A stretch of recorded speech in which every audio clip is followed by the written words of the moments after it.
قال الله تعالى: يا أيها الذين آمنوا إذا نودي للصلاة من يوم الجمعة فاسعوا إلى ذكر الله وذروا البيع ذلكم خير لكم إن كنتم تعلمون.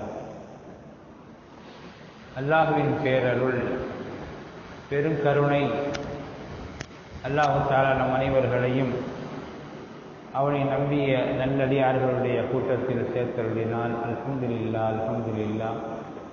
அதிலும் குறிப்பாக அல்லாஹ்வுடைய பிரியமான நபி கண்மணி முஹம்மது ரசூலுல்லாஹி ஸல்லல்லாஹு அலைஹி வஸல்லம் அவர்களுடைய அருள் நிறைந்த உம்மத்திலே ஒரு அங்கத்தினராக ஆக்கி பாக்கியம் நிறைந்த இந்த ஜும்மாவுடைய நாளில் அவனுடைய இல்லத்தில் ஒன்று கூட்டியிருக்கிறார். அல்ஹம்துலில்லாஹ், அல்ஹம்துலில்லாஹ். அன்பான பெரியார்களே, அருமையான சகோதரர்களே, அல்லாஹுவை பயந்து அல்லாஹுவால் அவனுடைய தூதர் கண்மணி முஹம்மது ரசூலுல்லாஹி ஸல்லல்லாஹு அலைஹி வஸல்லம் அவர்களால் நம் மீது விதிக்கப்பட்ட ஏவல் விலக்கல் அனைத்தையும் ஏக மனதாக எடுத்து நடக்க வேண்டும் என்று என்னையும் உங்களையும் அன்போடு வேண்டிக் கொள்கிறேன். அல்லாஹு தஆலா வழிவகுப்பானாக. ஆமீன், ஆமீன் யா ரப்பல் ஆலமீன். அன்பான பெரியார்களே, சகோதரர்களே, இன்றைய தினம் பள்ளி கல்லூரிகளுக்கெல்லாம் விடுமுறை, அரசு விடுமுறை நாள் என்று அறிவிக்கப்பட்டுள்ளது. காரணம், இன்றைய தினம் புனித வெள்ளி என்று சொல்லுவார்கள்.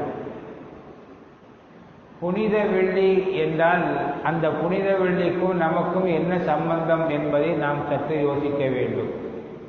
புனித வெள்ளி என்பதை வருடத்திற்கு ஒரு நாள் கிறிஸ்தவ சமுதாய மக்கள் கொண்டாடுகிறார்கள்.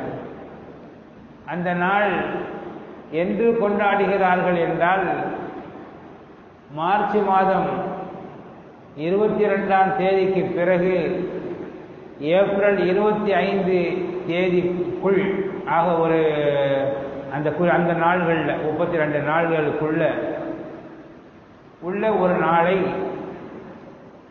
வளர்பிறை முடிந்து தேய்பிறையிலே முதல் ஞாயிற்றுக்கிழமை ஈஸ்டர் தினம் என்று ஒரு நாள் கொண்டாடுவார்கள். அந்த ஈஸ்டருக்கு முன்னால் வரக்கூடிய வெள்ளிக்கிழமையை குட் ஃப்ரைடே, புனித வெள்ளி என்று அவர்கள் கொண்டாடுகிறார்கள்.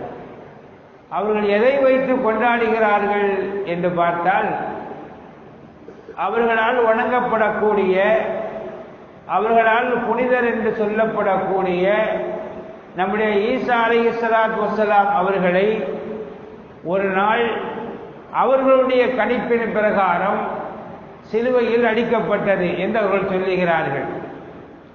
சிலுவையில் அடிக்கப்பட்டு 2 நாள்கள் கழித்து உயிர் தெழுந்தார் என்று அவர்கள் சொல்லுவார்கள். உயிர் தெழுந்த நாளை ஈஸ்டர் தினம் என்று அந்த ஞாயிற்றுக்கிழமையை கொண்டாடுவார்கள். அந்த ஞாயிற்றுக்கிழமைக்கு முன்னால் வரக்கூடிய 2 நாளுக்கு முன்னால் வரக்கூடிய வெள்ளிக்கிழமை அவர்கள் சிலுவையில் அடிக்கப்பட்ட நாள். ஆகவே அது புனித வெள்ளி என்று அந்த நாளை கொண்டாடுகிறார்கள். உண்மை என்னவென்றால், ஈசா நபி அலைஹிஸ்ஸலாத்து வஸ்ஸலாம் அவர்களை சிலுவையில் அடிக்கப்படவில்லை. அவர்கள் உயிர் தெளிந்தார்களா என்றால் மரணிக்கவே இல்லை. எப்படி உயிர் தெள முடியும்? ஆனால் அவர்கள் விளங்கி இருக்கிறார்களா, விளங்காமல் இருக்கிறார்களா என்பதை நாம் சொல்ல வேண்டிய அவசியமில்லை. குர்ஆன் நமக்கு சொல்லித் தருகிறது. அந்த நாளை ஏன் அவர்கள் புனித வெள்ளி என்று சொல்ல வேண்டும் என்று சொன்னால், நபி ஈசா அலைஹிஸ்ஸலாத்து வஸ்ஸலாம் அவர்களை யூதர்கள், யகூதிகள் ஏற்றுக்கொள்ளாமல் இருந்தவர்கள் எப்படியாவது கொன்றுவிட வேண்டும் என்று துரத்தி கொண்டு வந்தார்கள். துரத்தி கொண்டு வரும் பொழுது ஈசா நபி அலைஹிஸ்ஸலாத்து வஸ்ஸலாம் அவர்கள் அல்லாஹ்விடத்திலே துஆ செய்கிறார்கள். இன் துஅதிபுஹும் ஃபஇன்னஹும் இபாதுக் வ இன் தக்ஃபிர் லஹும் ஃபஇன்னக அன்தல் அஸீஸுல் ஹகீம். யா அல்லாஹ், இந்த மக்களை நீ வேதனை செய்து விடாதே. வேதனை செய்வதற்கு உனக்கு முழு அதிகாரம் உண்டு, முழு உரிமை உண்டு. இன் துஅதிபுஹும், நீ வேதனை செய்தால் அவர்கள் உன்னுடைய அடியார்கள் தான், வேதனை செய்வதற்கு உனக்கு முழு உரிமை உண்டு. நீ வேதனை செய்யாமல் அவர்களை மன்னித்து விட்டால் நீ கருணை உள்ளவனாக இருக்கிறான். வயின் தகுபின் லகும் பயின்னக அன்தல் அசீசுல் ஹக்கீம், நீ கண்ணியமானவன், நீ கருணையாளவன், உன்னுடைய கருணை விசாலமானது, உன் விசாலமான கருணையை கொண்டு இந்த மக்களை மன்னித்து விடு என்று அவர்கள் துஆ செய்து கொண்டே வந்தார்கள். ஈசா நபி அலைஹிஸ்ஸலாத்து வஸ்ஸலாம் தன்னை துரத்தி கொண்டு வருபவர்களை அழிக்க வேண்டும் என்று துஆ செய்யவில்லை. அவர்களிடமிருந்து தப்பித்து விட வேண்டும் என்று கூட அவர்கள் நினைக்கவில்லை. கொன்னால் கொண்டுவிட்டு போகட்டும், தப்பில்லை.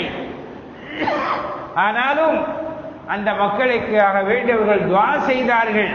ஆகவே அந்த அப்பாவி மக்கள், தெரியாத மக்கள், அல்லாஹ் குர்ஆன்ல சொல்றான், வமா கதலூஹு வமா ஸலபூஹு வலாக்கின் சுப்பிஹ லஹு. யூதர்கள், நாங்கள் ஈசா இப்னு மரியமுடைய மகன் ஈசா அலைஹிஸ்ஸலாத்து வஸ்ஸலாம் அவர்களை கொன்றுவிட்டோம், எங்களுக்கு வீடை தொலைந்து விட்டது, கஷ்டம் தொலைந்து விட்டது, எங்களுடைய மார்க்கத்தை மாற்ற நினைத்தவர் அவரை நாங்கள் கொண்டு விட்டோம் என்று மாறுதட்டி கொண்டிருக்கிறார்கள் என்று அல்லாஹ் குர்ஆன்ல சொல்றான். அவர்கள் மாறுதட்டி கொண்டிருக்கிறார்கள். ஆனால் அவர்கள் வமா கதலூஹு, அவர்களை கொல்லவில்லை. குர்ஆனுடைய ஆயத்து. வமா ஸலபூஹு, அவரை சிலுவையிலும் அடிக்கவில்லை. ஆனால் இன்று சொல்லுவார்கள், சிலுவையில் அடிக்கப்பட்டார், அவருடைய இரத்தம் எல்லா பாவங்களுக்கும் பரிகாரம் என்று சொல்லுவார்கள். அவருடைய இரத்தம் எல்லா பாவங்களுக்கும் பரிகாரம். ஏன் காரணம் என்ன? அவர் மேல் அவ்வளவு நம்பிக்கை வைத்திருந்தார்கள். அவர்கள் எப்படியே மக்களை காப்பாற்றி விடுவார்கள் நம்பிக்கை வைத்தார்கள். தன் உயிரை கொடுத்து சமுதாய மக்களை பாதுகாப்பார்கள் என்றவர்கள் நம்பிக்கை வைத்திருக்கிறார்கள். அந்த நம்பிக்கையின் அடிப்படையில் அவர்கள் சொல்லுகிறார்கள். சரியா தவறா என்ற அந்த தவறு என்பதுதான். ஆனால் அந்த விமர்சனம் நமக்கு தேவையில்லை. அவர்களுடைய என்ன அந்த நம்பிக்கைக்குள் நாம் போய் தலையிட தேவையில்லை. யாராவது தேடி வந்தால் வேண்டுமானால் சொல்லிக் கொள்ளலாம், விவரம் கேட்டால். விவரம் சொல்லாமல் நாம் அதை பற்றி விமர்சிப்பதற்கு நமக்கு அவசியம் இல்லை. அருமையான பெரியார்களே, சகோதரர்களே, அந்த அவர்கள் கொண்டு விட்டார்கள் என்று சொல்லுகிறார்கள். ஒமா கதலூஹு வமா ஸலபூஹு, கொல்லவும் இல்லை, சிலுவையில் அடிக்கவும் இல்லை. வலாக்கின் சுப்பிஹ லஹு, அல்லாஹ் குர்ஆன்ல சொல்றான், அவர்கள் ஒப்புமை காட்டப்பட்டது. அதாவது என்ன ஒப்புமை காட்டப்பட்டது? ஈசா நபி அலைஹிஸ்ஸலாத்து வஸ்ஸலாம் அவர்கள் மறைவான இடத்திலே அமர்ந்திருக்கிறார்கள். மக்களுக்கு அல்லாஹ்வை பற்றி போதித்துக் கொண்டிருக்கிறார்கள். மக்களுக்கு நன்மையை சொல்லிக் கொண்டிருக்கிறார்கள். யூதர்களுக்கு பிடிக்காது. எப்போதுமே அல்லாஹ்வை பற்றி சொன்னா, நியாயத்தை சொன்னா, நல்லதை சொன்னா யூதர்களுக்கு பிடிக்காது, நிறைய பேருக்கு பிடிக்காது. யூதர்கள் மாத்திரமல்ல, ஆங்காங்கே இருக்கக்கூடிய யூதர்களுக்கு நிறைய பேருக்கு பிடிக்காது. நல்லதை சொன்னா பிடிக்காது. அவங்களுக்கு தோதுவாக சிங்கி அடித்தால் அவர்களுக்கு பிடிக்கும். நல்லதை சொன்னால் அவர்கள் ஏற்றுக்கொள்ள மாட்டார்கள். இது உலகியல் நியதியது. இப்படி இருக்கும் பொழுது எங்கிருக்கிறார்கள் என்று கண்டுபிடிக்க முடியவில்லை. இன்று சேட்டலைட்டை வைத்திருக்கிறார்கள், என்னென்ன பல ஆயுதங்கள் கருவிகள் வைத்திருக்கிறார்கள். அந்த எந்த கருவியுமே இல்லை. ஆனாலும் என்ன செய்வது? துரோகம் ஒன்றுதான் ஒரே தீர்வு. ஒருவரிடத்திலே காசை கொடுத்து, சாதாரண ஒரு 20 ரூபாயை கையில கொடுத்து, 20 ரூபாயோ 2 ரூபாயோ தெரியல, ஒரு ரூபாயை கையில கொடுத்து, உன்னை எப்படியாவது அவர் எங்க இருக்கிறார் என்று எங்களுக்கு காட்டி கொடு, உங்களுக்கு இன்னும் மேலும் பணம் தருகிறேன் என்று சொன்னார்கள். ஒரு ஆள் நான் காசுக்கு ஆசைப்பட்டு காட்டித்தாரன்னு சொல்லி போட்டான். காசுக்கு தான் எல்லாமே நடக்குமே. உலகத்தில் இன்று கூட நடந்து கொண்டுதானே இருக்கிறது. காசுக்காக வேண்டி, மரியாதைக்காக வேண்டி, பதவிக்காக வேண்டி, தனக்கு ஒரு அந்தஸ்து கிடைக்க வேண்டும் என்பதற்காக வேண்டி யார் எப்படி போனால் நமக்கு என்ன என்று நினைக்கக்கூடிய காலகட்டத்தில் அன்றும் அப்படி நினைத்தார் அந்த மனிதன். அவர் முன்னால் செல்கிறார். யாரு? காட்டி கொடுக்க போனவர். அவர் யாரு அப்படின்னு கேட்டா, ஈசா அலைஹிஸ்ஸலாத்து வஸ்ஸலாம் அவருடைய கூடவே இருந்தவர், கூடவே இருந்து மார்க்கத்தை படித்தவர் யூதாஸ் என்ற ஒரு மனிதர். அவர் கூடவே இருந்தார்.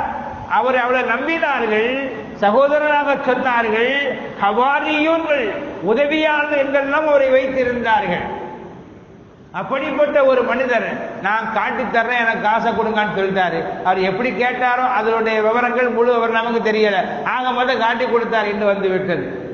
அவர் முன்னால் செல்லுகிறார். ஈசா அலைஹிஸ்ஸலாம் அவர்களை காட்டச் சொல்லுகிறார். கடைசியிலே கண்டுபிடித்து விட்டார்கள். ஒரு இடத்திலே யூதர்கள் எல்லாம் சென்று சிலுவையில் அடிக்க வேண்டும் என்று அவர்கள் அன்று முயற்சி செய்தார்கள். சிலுவைனா முதல்ல என்ன அப்படிங்கிறத நாம் அது சம்பந்தமான விரிவான விளக்கம் கொண்டு இருக்கிறது. அவர்களுடைய இன்று கூட சில சமுதாயத்திலே ஒரு பழக்க வழக்கம் இருக்கிறது. தன்னுடைய ஆன்மா சாந்தி அடைய வேண்டும் என்றால் கடவுளோடு ஐக்கியமாகிவிட வேண்டும் என்ற ஒரு எண்ணம் இருக்கிறது. ஆன்மா சாந்தி அடைவதற்கு கடவுளோடு ஐக்கியமாகுவது. அது எப்படி கடவுளோடு ஐக்கியமாகுவது? நெருப்பை வணங்குபவர்கள் தன்னுடைய உடலை நெருப்பிலே கருத்து விட்டால் தன்னுடைய உடல் சாந்தி ஆகிவிட்டது, கடவுளோடு நாம் ஐக்கியமாகிவிட்டோம் என்று தவறாக விளங்கி வைத்திருக்கிறார்கள். வேறு சிலர்கள் கழுகை வணங்கக்கூடியவர்கள். சமீபத்தில் கூட ஒரு ஆள் டாட்டா ஒரு ஆள் மௌத்தா போனார். அவரை கூட அந்த சமுதாய மக்கள் கூட கழுகை வணங்கக்கூடியவர்கள். அவர்கள் தங்களுடைய இறந்ததற்கு பிறகு மௌத்தானதற்கு பிறகு தன்னுடைய உடலை கழுகுகளுக்கு இரையாக்கிவிட்டால் தன்னுடைய ஆத்மா சாந்தி அடையும் என்று அவர்கள் விளங்கிக் கொண்டிருக்கிறார்கள். அந்த அடிப்படையிலே இன்று வரை இவ்வளவு விஞ்ஞான வளர்ச்சி அடைந்த பிறகும் கூட சிலர்கள் நெருப்பிலே கரிக்கப்பட்டுக் கொண்டிருக்கிறது ஆத்மா சாந்தி அடைவதற்காக வேண்டி. வேறு சிலர்கள் அந்த கழுகை வணங்கக்கூடியவர்கள் தான் இறந்ததற்கு பிறகு தன் உடலை கொண்டு போய் குறிப்பிட்ட ஒரு இடத்திலே வைத்து விடுகிறார்கள். அங்கே கழுகுகள் அவருடைய உடலை பிச்சு தின்னுட்டு போயிருது, தன் ஆத்மா சாந்தி அடையுதுன்னு முடிவு பண்ணிட்டாங்க. ஹதீஸ் ஷரீஃபிலே வருகிறது, ஒரு காலத்தில் இருந்த ஒரு மனிதர் நெருப்புல கரிச்சா ஆத்மா சாந்தி அடையுமா அடையாதாங்கிறதுக்கு ஒரு உதாரணம். ஹதீஸிலே வந்த ஒரு செய்தி. ஒரு மனிதர் சொன்னாராம், பெருமானார் ஸல்லல்லாஹு அலைஹி வஸல்லம் சொன்னார்கள், ஒரு காலத்தில் வாழ்ந்தவர், நான் அதிகமா பாவம் செஞ்சிட்டேன், என்னுடைய பாவத்திற்கு அளவே இல்லை, ஆகவே நான் இறந்து விட்டால் என்னை ஒரு இடத்தில் நீங்கள் அடக்கிவிட்டால் நாளை அல்லாஹ் தஆலா என்னுடைய உடலை எழுப்பி விடுவான். என்னுடைய உடலை எழுப்பிவிட்டால் என்னை கேள்வி கணக்குக்காக வேண்டி அவனுக்கு முன்னால் என்னை நிப்பாட்டி வைப்பான். ஆகவே என்னை அடக்கி விடாதீர்கள், அடக்காமல் என்னை நெருப்பிலே கரித்து விடுங்கள், அந்த சாம்பலை தண்ணீரிலே கரைத்து விடுங்கள்.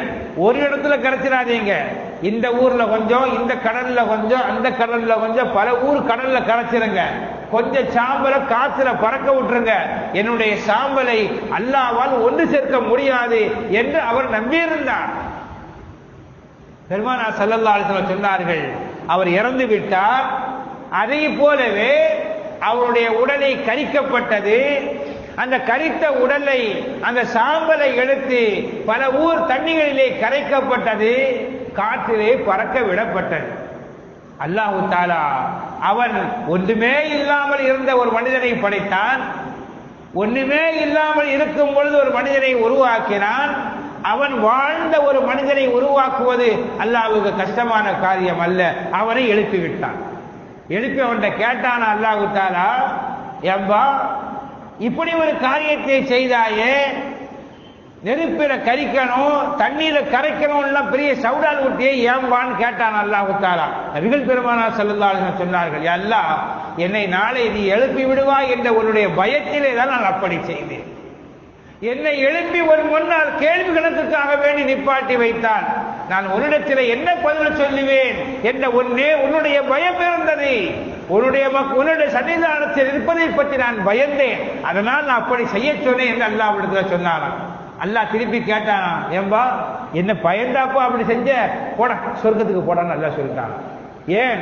அவன் மரணமாகுவதற்கு முன்னால் ஒரு நிமிடம் அல்லாஹ்வை பயந்தான் என்ற காரணத்தினால் கரித்ததற்காக வேண்டி அல்ல, நெருப்பிலை கரித்து சாம்பலை பறக்க விட்டதற்காக வேண்டி அல்ல, அந்த சாம்பலை தண்ணீரிலே கரைத்ததற்காக வேண்டி அல்ல, அவன் மரணமாகுவதற்கு முன்னால் ஒரு நேரம் என்னை அல்லாஹ் எழுப்பி விடுவான் என்ற பயத்தினால், என்னை எல்லாம் அந்த பயம் வந்ததா இல்லையா, அதற்காக வேண்டி மன்னித்து விட்டான் என்று பெருமானார் ஸல்லல்லாஹு அலைஹி வஸல்லம் சொன்னார்கள்.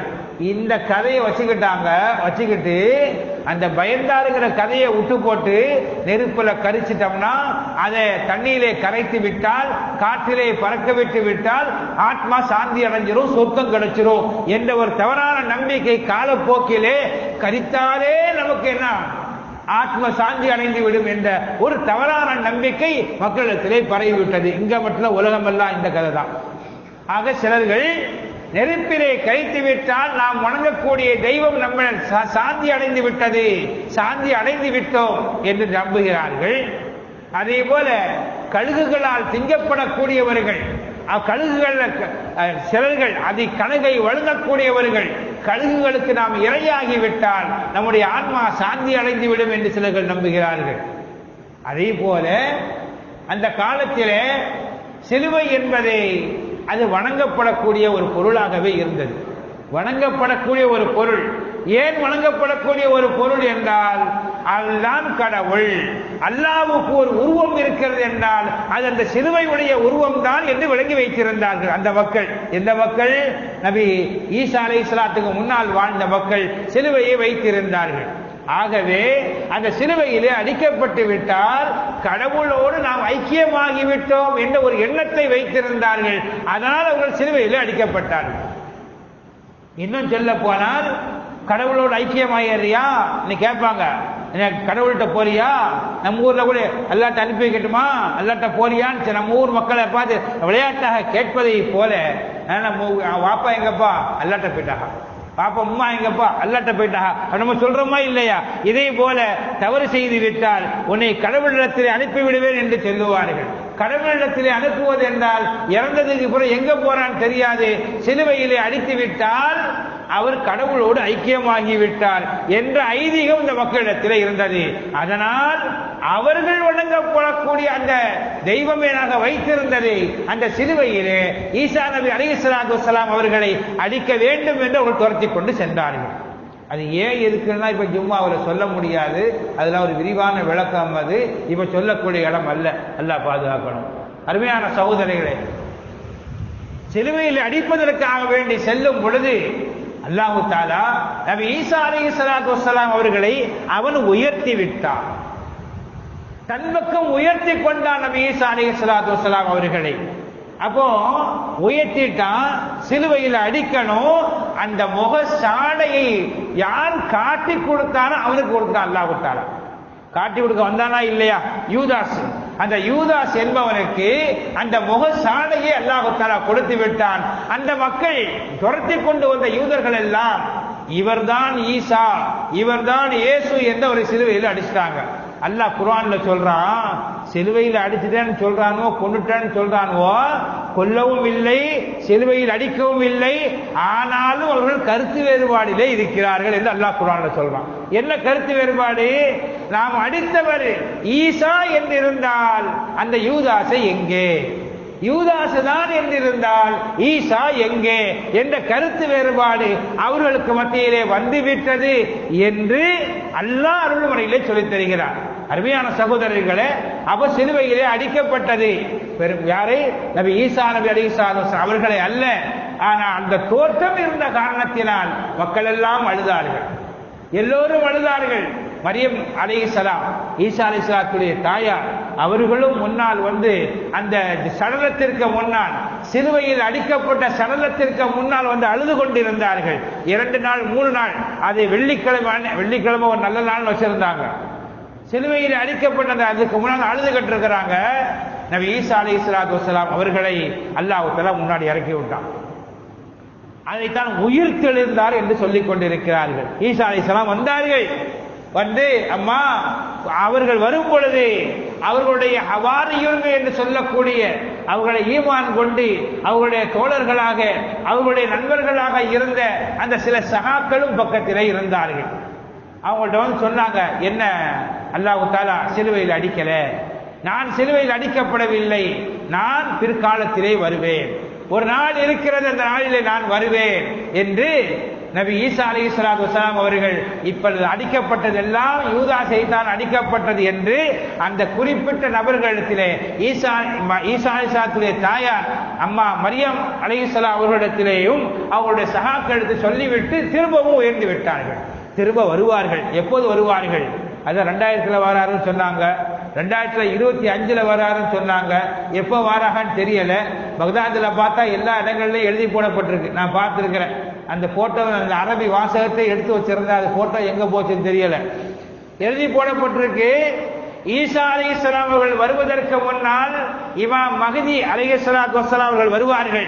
மஹ்தியே நீங்கள் வருக, வாருங்கள் வாருங்கள், பாத்திமாவுடைய பிள்ளைகள் கஷ்டப்பட்டு கொண்டிருக்கிறார்கள், அவர்களுக்கு விடுதலை பெற்று தாருங்கள் என்று அங்க ஈராக்கில் பார்த்தா எல்லா இடங்களிலும் எழுதி போட்டிருக்கிறாங்க. போர்டில் கரியால் எழுதி போட்டிருக்க நம்ம பார்த்தோம். இருக்கட்டும். அதே அருமையான சகோதரிகளே, ஈசா அலைஹிஸ்ஸலாத்து வஸ்ஸலாம் அவர்கள் பிற்காலத்திலே வருவார்கள். எப்ப வருவாங்க? உலகம் அழியக்கூடிய காலத்திற்கு முன்னால் வருவார்கள். உலக அழிவு நாளைக்கு முன்னால் வருவார்கள். எப்பொழுது வருவார்கள்? அதனுடைய நாள் குறிப்பாக சொல்லப்படவில்லை. அவர்கள் வந்து சில காரியங்களை செய்வார்கள். அவர்கள் வரும் பொழுது நபியாக வரமாட்டார்கள். அதே உருவத்திலே தான் வருவார்கள். எந்த உருவத்திலே வாழ்ந்தார்களோ அதே உருவத்திலே. இதுக்கு அடுத்த செய்தி ஃபுல்லா ஹதீஸ்ல வந்த செய்தி. இவ்வளவு நேரம் நான் சொன்னது ஃபுல்லா குர்ஆன் ஆயத்து. குர்ஆனுக்கு பிறகு அடுத்த ஹதீஸிலே பெருமானார் ஸல்லல்லாஹு அலைஹி வஸல்லம் சொன்னார்கள், ஈசா அலைஹிஸ்ஸலாம் அவர்கள் வருவார்கள். எங்கே? பலஸ்தீனுக்கு பக்கத்தில் உள்ள திமிஷ்குங்கிற ஊர்ல வருவார்கள். வெள்ளை மனோராவிலே வந்து இறங்குவார்கள். 2 மலக்குமார்கள் தங்களுடைய தோள்களிலே கையை போட்டுக்கொண்டு நபி ஈசா அலைஹிஸ்ஸலாம் அவர்கள் வருவார்கள். குடித்து விட்டு ஒரு மனிதர் அப்படியே தலை சொட்ட சொட்ட வருவார்கள். பெருமானார் ஸல்லல்லாஹு அலைஹி வஸல்லம் வந்தார்கள். வருவார்கள் சொன்னார் ஸல்லல்லாஹு அலைஹி வஸல்லம். இன்னும் செய்தி என்ன தெரியுமா? வரும் பொழுது உலக மக்கள் எல்லோரும் பார்ப்பார்கள் என்று பெருமானார் ஸல்லல்லாஹு அலைஹி வஸல்லம் சொன்னார். எப்படி பார்க்க முடியும்? அங்க உள்ளது எங்கே எப்படி பார்க்க முடியும் என்பதை சஹாபாக்கள் கேட்கவில்லை. நமக்குன்னா கேள்வி வரும், எப்படி பார்க்க முடியும்னு. ஆனா விளங்க முடியும். அவர்கள் வரும் பொழுது லைவாக உலக மக்கள் எல்லோருக்குமே காட்டப்படும். டிவியில காட்டப்படுறதில்லை. இப்ப எல்லா பேர் கையிலையும் போன் இருக்குது. ஒவ்வொரு வீட்லையும் பார்த்தா டிவியும் ஓடுது. 4 பேர் உட்காந்து பார்த்துக்கிட்டு இருக்கிறாங்க. 4 பேர் டிவியை பார்க்கறாங்க. 4 பேர் கையிலையும் போனும் இருக்குது. போனையும் பார்க்கறான் 4 பேர், டிவியையும் பார்க்கறான். என்னத்தை பார்க்கறாங்கன்னே தெரியல. ஆக மொத்தம் என்னமோ ஒண்ணு ஓடணும். என்ன ஓடுதுலாம் தேவையில்லை. என்னமோ ஒண்ணு ஓடணும். கரண்ட் காலியானா பேரு, நெட்டு காலியானா சரிதான், ஏதோ ஒண்ணு ஓடணும். ஆக சகோதரிகளே, நபி ஈசா அலைஹிஸ்ஸலாத்து வஸ்ஸலாம் அவர்கள் வருவார்கள். உலக மக்கள் எல்லோரும் அந்த காட்சியை பார்ப்பார்கள். அப்படிப்பட்ட நவீன வசதிகள்லாம் வந்துருச்சு. வருவது அப்படியே நேரம் காட்டக்கூடிய, லைவாக காட்டக்கூடிய எல்லா சாதனங்களும் இன்று வந்து விட்டது. அப்ப என்ன அர்த்தம்? வருவார்கள் என்பதை மக்களுக்கு கூட அறிவிக்கப்படும். அப்படியே தெரிய வருது. அறிவிக்கப்பட்ட ரசூலுல்லாஹ் சொல்லல, ஆனால் வருவதை பார்ப்பார்கள் என்று சொன்னால் அறிவிக்கப்பட்டால் மக்கள் எல்லாம் பார்ப்பார்கள். வந்து அவர்கள் சில வேலைகளை செய்வார்கள். ஒன்று, பலஸ்தீனிலே லுத்து அப்படின்னு சொல்லிட்டு ஒரு இடம் இருக்குது. அன்னைக்கு இப்ப அங்குள்ள ஏர்போர்ட்டா இருக்குது. இஸ்ரேலுடைய ஏர்போர்ட் அது. அந்த ஏர்போர்ட்ல வச்சு, அந்த இடத்துல லுத்துங்கிற இடத்துல வச்சு தஜ்ஜாலை கொல்லுவார்கள். பெருமானார் ஸல்லல்லாஹு அலைஹி வஸல்லம் சொன்னார்கள், தஜ்ஜால் பெரிய குழப்பவாதி, உலகத்தை எல்லாம் குழப்பிக்கொண்டு அநாகரிகம் அராஜகத்தை செய்யக்கூடிய அந்த கொடியவனை நபி ஈசா அலைஹிஸ்ஸலாத்து வஸ்ஸலாம் அவர்கள் கொல்லுவார்கள். எப்படி கொல்லுவாங்க அதையும் சொன்னாங்க பெருமானார் ஸல்லல்லாஹு அலைஹி வஸல்லம். இன்றைக்கு கூட நபி ஈசா அலைஹிஸ்ஸலாம் வருவதற்கென்று ஒரு வாசல் வைக்கப்பட்டிருக்கிறது. அந்த கதவு மூடப்பட்டே இருக்கிறது. எங்க? பைத்துல் முகத்தஸ்ல ஒரு வாசல், அது மூடப்பட்டு இருக்கிறது. அது ஈசா அலைஹிஸ்ஸலாம் அவர்கள் வந்துதான் திறக்க வேண்டும் என்று அந்த வாசலை திறப்பார்கள் நபி ஈசா அலைஹிஸ்ஸலாம். திறந்து பார்த்தால் அந்த சைடு தஜ்ஜால் நிற்பான். அவன் கூட 70,000 யூதர்கள் கூட சேர்ந்து நிற்பாங்க. பெருமானார் ஸல்லல்லாஹு அலைஹி வஸல்லம் சொல்றாங்க, அந்த தஜ்ஜாலை அழிப்பார்கள், யூதர்களை கொல்லுவார்கள் பெருமானார் ஸல்லல்லாஹு அலைஹி வஸல்லம். அது மட்டுமல்ல, அவர்கள் இறைவனுக்கு உருவமாக எந்த சிலைகளை, எந்த சிலுவையை வைத்திருந்தார்களோ அந்த சிலுவைகளை எல்லாம் உடைப்பார்கள்.